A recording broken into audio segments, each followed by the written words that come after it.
तो परम धर्म की व्याख्या कर रहे हैं। धर्म प्रोज्झित कैतवोत्र परमो निर्मत्सराणां सतां वैद्यं वास्तवमत्र वस्तु शिवदं तापत्रयोन्मूलनम्। श्रीमद्भागवते महामुनिकृते किं वा परैरीश्वरः सद्यो हृद्यवरुध्यते त्रिकृतिभिः शुश्रूषुभिः तत्क्षणात्। व्यास जी ने बड़े सुंदर भाव में कहा, भैया धर्म है सत्य और परम धर्म है कृष्ण की कथा। बोलो जय श्री कृष्ण। परम धर्म है गोविंद कथा। धर्म प्रोज्झित कैतवोत्र परमो, निष्कपटी जो ऋषि हैं, निष्कामी जो संत हैं, निर्लोभी जो महापुरुष हैं, उनके द्वारा जानने योग्य परम धर्म है कृष्ण कथा, भागवत कथा। किसी ने पूछ लिया, क्यों जी कथा है कैसी? बोले शिवदम शिवम कल्याणम ददातीति शिवद। भागवत की कथा कल्याण देती है, मानव का कल्याण करती है, कल्याण के मार्ग को प्रशस्त करती है। और कैसी है भागवत कथा? बोले तापत्रयोन्मूलनम, तीनों प्रकार के तापों का उन्मूलन करती है, तापों को नष्ट करती है। कैसा भी ताप क्यों न हो, संसार के जितने भी ताप हैं उन समस्त तापों से तो इसको नष्ट करती ही है, तापों का विनाश करती ही है, त्रिताप को भी मिटाती है। आध्यात्मिक ताप भी यदि है, आदि दैविक ताप भी यदि है, तो उनको भी नष्ट करती है आदि भौतिक के साथ में। एक और बात, अब आप ये बात बड़े ध्यान से सुनना। नियम से हम लोग कथा का श्रवण करें। अरे संसार के काम तो रोज होते रहते हैं, ठंडी क्या ओले भी पड़े, तो भी कथा तो नियम से होनी चाहिए, नियम से सुनना चाहिए। हम यदि नियम से कथा श्रवण कर रहे हैं बिल्कुल श्रद्धावनत होकर, तो हमसे बड़ा बड़भागी कौन हो सकता है। पर अभी हमने कथा सुनी नहीं थी, 8:45 बजे थे, और 8:45 बजे और आपने घड़ी देखी और मन में सोचा, अरे ठाकुर जी ने कल कहा था कि कथा 9 बजे शुरू हो जाएगी, जल्दी करो। आप तुरंत दौड़े, घर से भागे।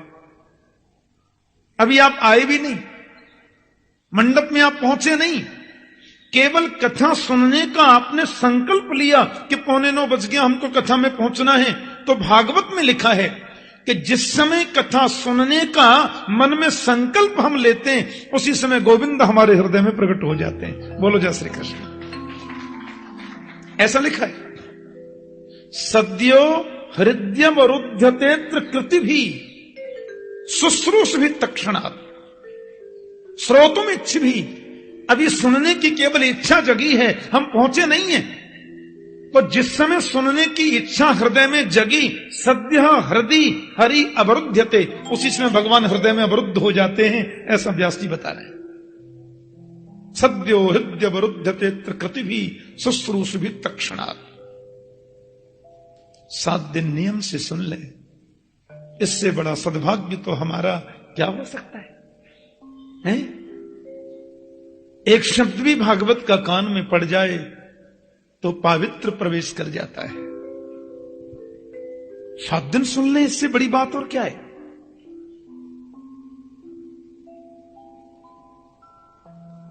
मेरे पास कनाडा से रात को फोन आया,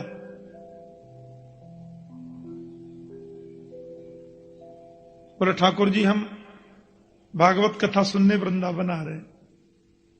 कनाडा में जो हमारी कथा का ऑर्गेनाइज करते हैं, तो रात्रि को फोन आया कि हम राधेश्याम आश्रम में आके ठहर गए और नियम से मां कात्यायनी के चरणों में बैठ के यहां कथा सुनेंगे। क्योंकि वो टीवी में हमारी कथाएं कई चैनलों पर चलती है ना। एक साधना चैनल है, उस पर सवेरे 7:15 बजे आ रहा है। उधर लंदन अमेरिका के कई चैनलों पे कथाएं चल रही हैं। तो उसमें नीचे एक लाइनिंग चलती रहती है, किस तारीख से किस तारीख तक कथा कहां है। उसमें मां कात्यायनी के यहां कथा है 14 से 21, ये लाइनिंग पढ़ी और बोले कि वृंदावन में कथा सुनने का ज्यादा महत्व होता है, तो वो कथा श्रवण करने के लिए पधारे। कहने का भाव क्या है?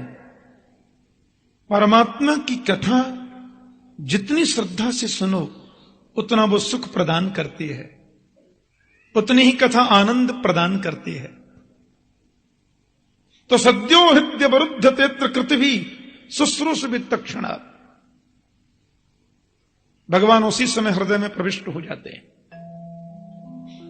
किसी ने खड़े होकर पूछ लिया, महाराज जी भागवत का प्राकट्य कैसे हुआ? तो तीसरे मंत्र में बड़ी सुंदर बात कही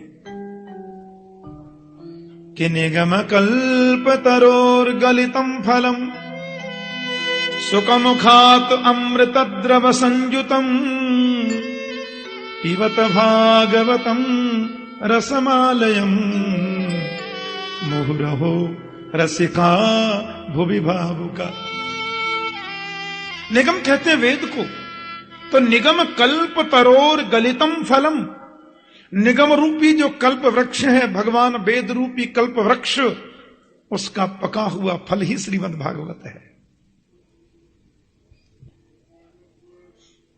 कहते साहब ये वेद रूपी कल्प वृक्ष तो बहुत विशाल है, बहुत ऊंचा है, उसका ये फल हम सबके लिए सुलभ कैसे हो गया, हम सबको सुलभ कैसे बना? तो कहते हैं सुखमुखात अमृत द्रव संयुतम, भगवान सुखदेव का मुख लग जाने से ये फल हमारे लिए सुलभ हो गया। आपको मालूम है हमारे ब्रज में कहते हैं कि तोता जिस फल में मुंह लगा दे वो फल मीठा हो जाता है।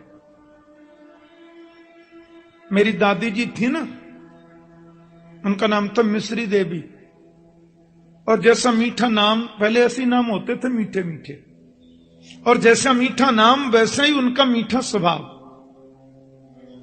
तो जब मैं छोटा था वृंदावन की परिक्रमा देने हम जाते दादी जी के साथ में, तो रास्ते में परिक्रमा अमरूद बेचते हैं लोग, अमरूद बेचते हैं, बेर बेचते हैं।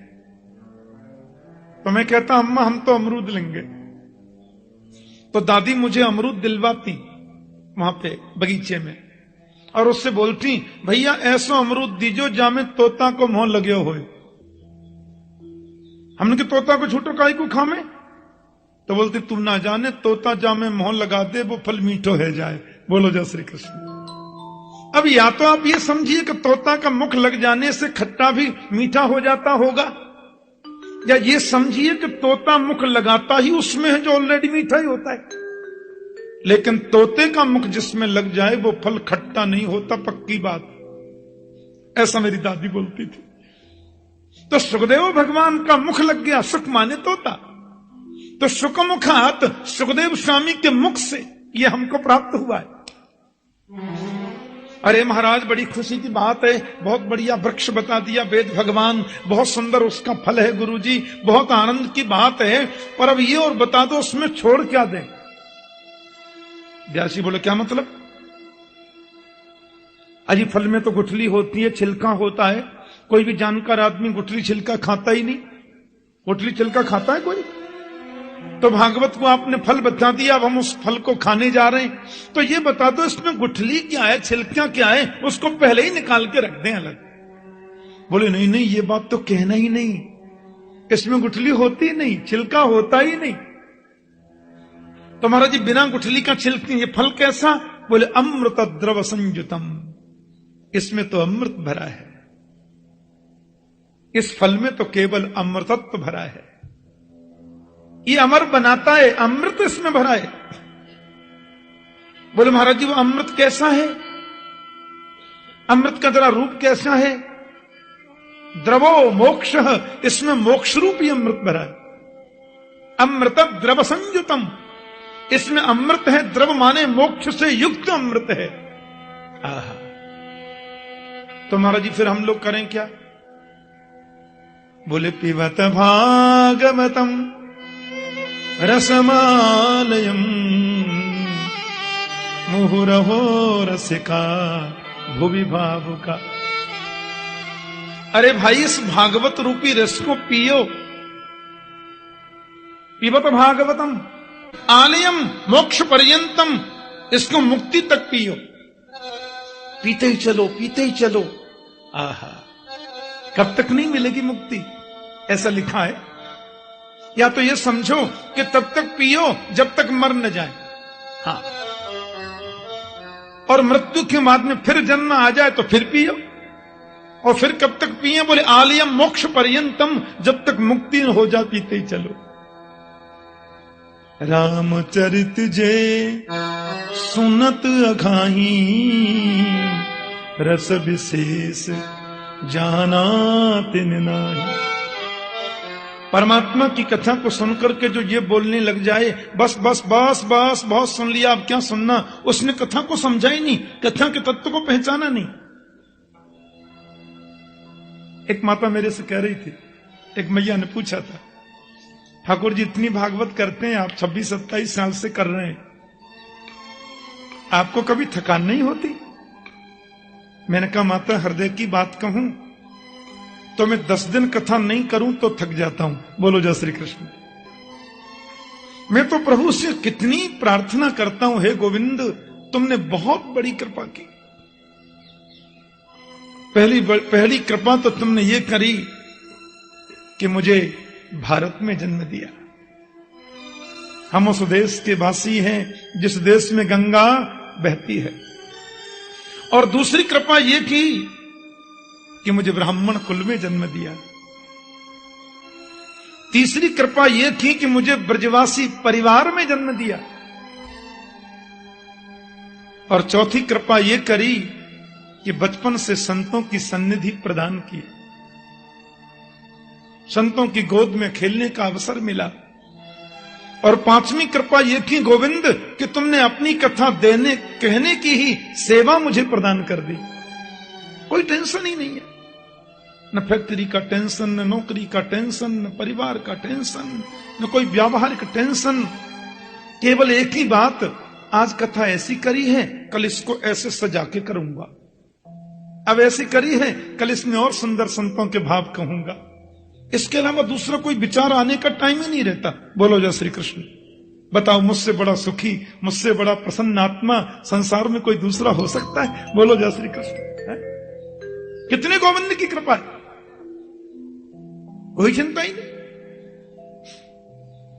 10-15 दिन यदि मुझे कभी किसी विशेष कारणवश कभी कोई स्थगित हो जाए, कार्यक्रम रहना पड़े, घूमने की आदत नहीं, फालतू डोलने का कोई आदत नहीं, और किसी चीज में मन लगने की स्थिति नहीं।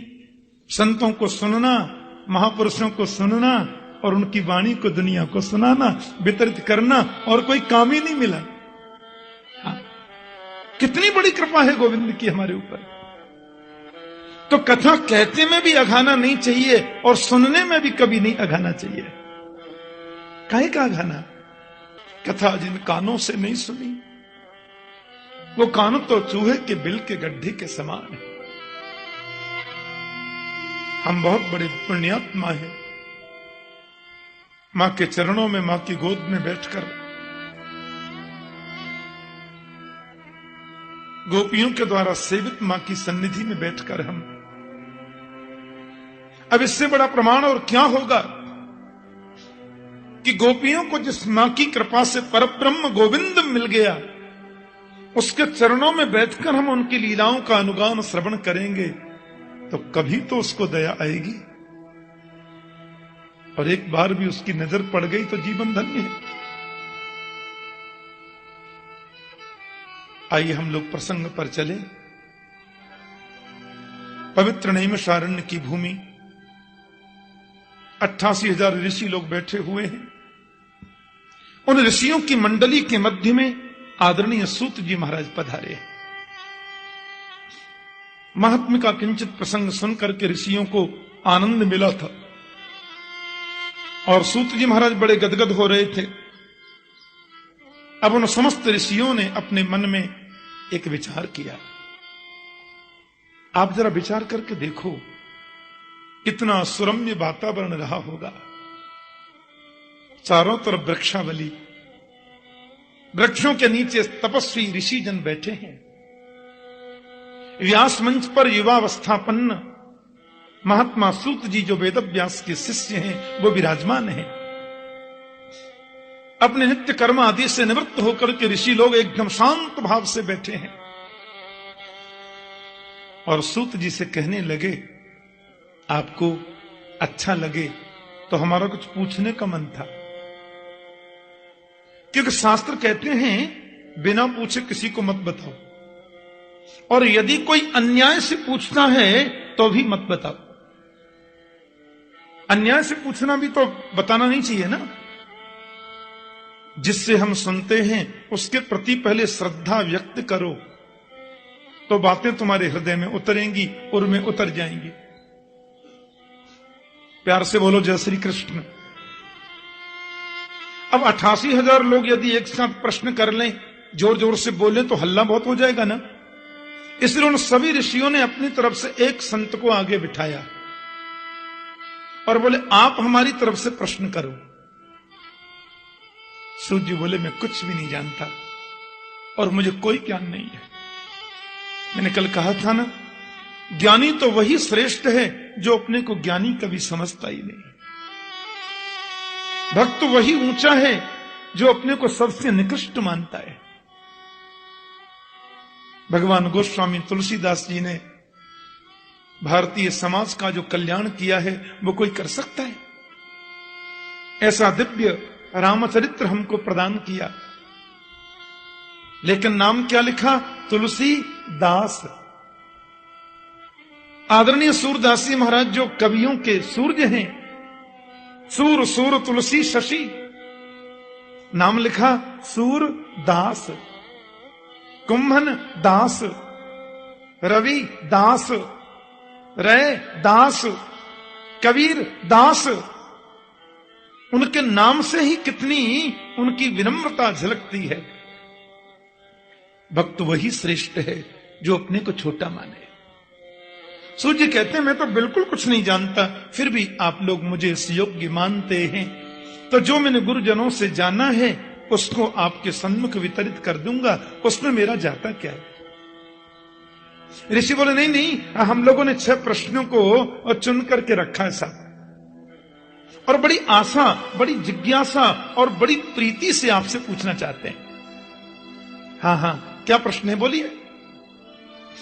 बोले साहब, पहला प्रश्न हमारा ये है, पुंसाम एकांततः श्रेयः स्तन्नः संशितुमर्हसि।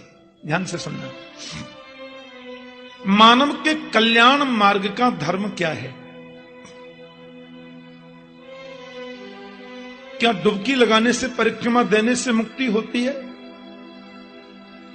पेड़ पर उल्टे लटककर तपश्चर्या करने से मोक्ष मिलेगा? 30 दिन के महीना में 7 व्रत करने से मुक्ति मिलती है? मुक्ति का मार्ग क्या है? मुक्ति का धर्म पथ क्या है? आप कृपया स्पष्ट करें। प्यार से बोलो जय श्री कृष्ण। दूसरा प्रश्न, कभी कभी मंदिर में दर्शन करने जाते हैं तो मन कुछ भ्रमित सा हो जाता है। शास्त्रों में लिखा है, एक मंदिर के गर्भगृह में ज्यादा प्रतिमाएं नहीं होनी चाहिए, क्योंकि प्रतिमाओं की स्थापना ज्यादा करेंगे तो जिनको शास्त्र में गहरी पैठ नहीं है, शास्त्र अध्ययन जिनका अच्छी रूप से हुआ नहीं है, उनका मन भ्रमित हो सकता है। मन में कभी कभी भ्रम पैदा हो सकता है, कई बार हो जाता है। एक माता जल्दी में थी बेचारी, बगल में कोई मंदिर था तो दर्शन करने गई। 1 लोट का हैंडपंप का पानी ले गई, 50 ग्राम चनौरी ले गई। माताएं हमारी बड़ी श्रद्धा से पूजा करती हैं ऐसे।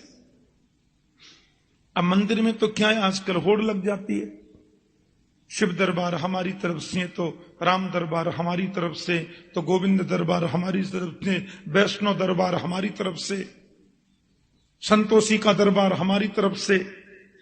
और लोग तो दरबार बिठाते हैं तो नीचे नाम भी लिख देते हैं, मूर्ति में ही नीचे लिख देते हैं, ताकि लोग मूर्ति को बाद में देखें, हमारा नाम पहले पढ़ लें। और माता बेचारी जल्दी में थी, दर्शन करने गई तो थोड़ा जल दुर्गा जी के चरणों में चढ़ाया, माता को चनोरी चढ़ा दी। थोड़ा जल संतोषी मैया को चढ़ाया, थोड़ा भोग उधर भी धर दिया। भगवान शिव को जल चढ़ाया और 4-5 जो उनका दरबार के लोग हैं उनको भी थोड़ा 2-2 चनोरी चढ़ा दी। श्रद्धा की बात है।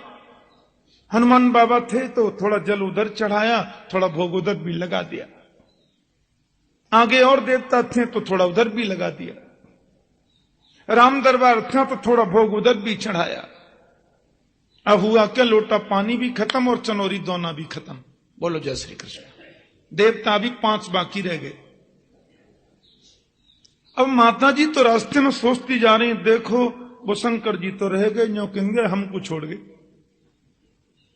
अरे वो हनुमान बाबा तो बेचारे बैठे ही रह गए। अब वो न्यों कहेंगे सबन ने पानी चढ़ा गए, हमें छोड़ गए।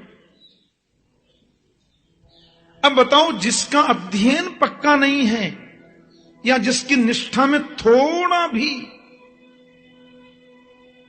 वैशिष्ट नहीं है, वो तो फिसल जाएगा ना। अब मन में भावोत्पन्न होने लगा, ये गलती हो गई, ये नहीं हो पाया, ये नहीं हो पाया है। तो हमारा दूसरा प्रश्न हमारा ये था कि किसको पूजें और किसको छोड़ें, पूजा जाए किसे। कौन एक देव ऐसा है जिस एक की पूजा में सबकी पूजा हो जाए। प्यार से बोलो जय श्री कृष्ण। एक की उपासना में सबकी उपासना हो जाए, ये कौन है। बड़ा सुंदर प्रारंभिक प्रश्न चल रहे हैं। तीसरा प्रश्न हमारा यह भी था भगवान कि यदि हम वेद को सिद्धांत माने, जो कि सर्व सिद्धांत निष्पन्न है ही, तो ये कृपया बताएं कि वेद में प्रभु का नाम है अजन्मा। अजन्मा का जन्म कैसे हुआ। वेद में भगवान का एक नाम है अजन्मा। अजन्मा का मतलब जो कभी जन्म नहीं लेता है। तो जिसका नाम अजन्मा है, फिर वसुदेवस्य देवक्याम जातो यस्य चिकीर्षया, फिर वो वसुदेव देवकी का पुत्र कैसे बन गया। फिर वो दशरथ नंदन राम क्यों कहलाया। माता कौशल्या के गर्भ से उसने जन्म कैसे लिया। रामायण में लिखा है कि जिस दिन से भगवान कौशल्या के गर्भ में आए, उस दिन से नित नव मंगल मोद बधाई। अजन्मा का जन्म कैसा, अजन्मा गर्भ में आया क्यों, और आता है तो उसका नाम अजन्मा क्यों, और यदि नाम अजन्मा है तो जन्म लिया क्यों, हमारी समझ में नहीं आया। महाराज जी, चौथा प्रश्न यह है, आप ये कह सकते हैं 1% भगवान का जन्म नहीं होता, भगवान का तो अवतार होता है। अब मान लीजिए उनका अवतार होता है, तो अवतार भी कितना होता है? कितने अवतार। कोई कहते हैं भगवान के 2 अवतार, कोई बोलते हैं 20 अवतार, कोई बोलते हैं 24 अवतार। संत कहते हैं हरि अनंत, हरि कथा अनंता। अब हम क्या माने। एक जगह मुझे बेंगलोर में कई भक्तों ने अपने घर बुलाया। कथा के बाद में जब मुझे बुलाया तो वहां एक कैसेट चल रही थी। मैं बैठकर कैसेट सुनने लगा, बहुत लोग थे। उस कैसेट में कीर्तन आ रहा था कि रघुपति राघव राजा राम, पतित पावन आसाराम। मैंने कहा ये, बोले संशोधित कीर्तन है, पहले गलती हो गई थी तुलसीदास जी से, अब इसको सही कर दिया है हमने। बोलो जय श्री कृष्ण। कर लो बा। पतित पावन आसाराम, जहां 2-4-5 करोड़ रुपए हुए, 10-20 हजार चेला चेली हुए, भगवान से नीचे तो कोई बनता ही नहीं। कितने भगवान। किसी ने 2-2 फुट के बढ़िया घुंघराले बोखर लिए, वो भगवान। इतना सस्ता बन गया भगवान, इतना सस्ता कर दिया परमात्मा को। और एक बात सुनकर तो हंसते हंसते आप लोटपोट हो जाएंगे। मैं नेपाल कथा करने गया तो पटना एयरपोर्ट से जब मैं उतरा तो मेरा मन हुआ कि यहां से नेपाल का रास्ता भी दूर है, तो थोड़ा कोई ग्रंथ ले लूं। तो मैं वहां पुस्तक कोई खरीद रहा था, उसमें एक पुस्तक थी लालू चालीसा। मैंने कहा ये, और मैं तो दंग रह गया, लालू चालीसा। और उसके पीछे की चौपाई तो मैंने याद कर ली, जो लालू चालीसा पढ़ही बस बैकुंठ परम पद लहही। अब कर लो बात, जो उस चालीसा को पढ़ेगा उसको बैकुंठ मिलेगा। हे भगवान, कलयुग के पाखंड से लुप्त होए सदग्रंथ, दंभिन निजमति कल्पे कर प्रकट किन्न बहुपंथ। इतनी हालत खराब है, आपको क्या मालूम। इतना सस्ता कर दिया हमने, इतना दंभ दिनों दिन उत्पन्न हो रहा है, बढ़ता जा रहा है।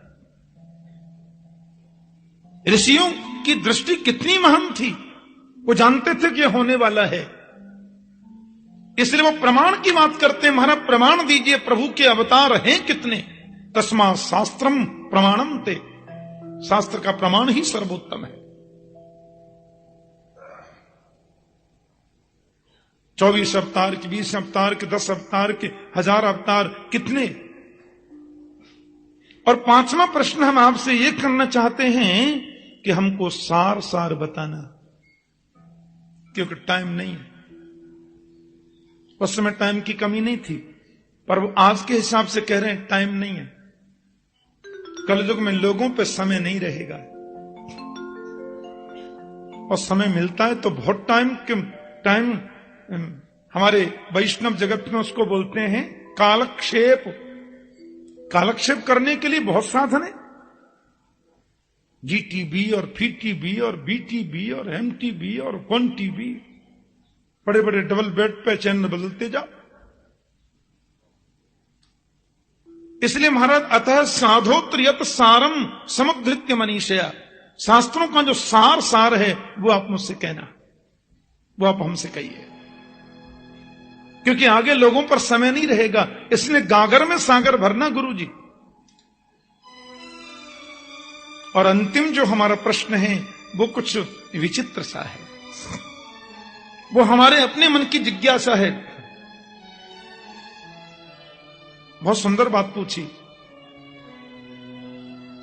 ब्रूहि योगेश्वरी कृष्णे, ब्रूहि योगेश्वरी कृष्णे, ब्रह्मण्ये धर्मवर्मणि, स्वाम काष्ठाम अधुनोपेते, धर्मः कम शरणंगत। भगवान गीता में कहते हैं धर्म संस्थापनार्थाय संभवामि युगे युगे। बिल्कुल सत्य बात है गुरु जी। लेकिन कृष्ण ने जब अवतार लिया धर्म स्थापना के लिए, 125 वर्ष वो इस भूमि पर रहे, और उपदेश करने के बाद गोविंद जब अंतर्धान हो गए, स्वाम काष्ठाम अधनोपेते धर्मः कम शरणंगत। कृष्ण के जाने के बाद धर्म किसकी शरण में गया?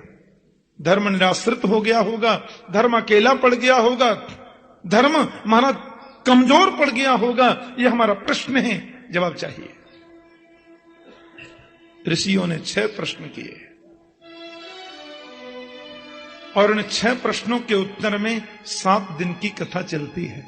मूलतः मूल प्रश्न है भागवत के प्रथम ये 6, और यहां से भागवत प्रारंभ होती है।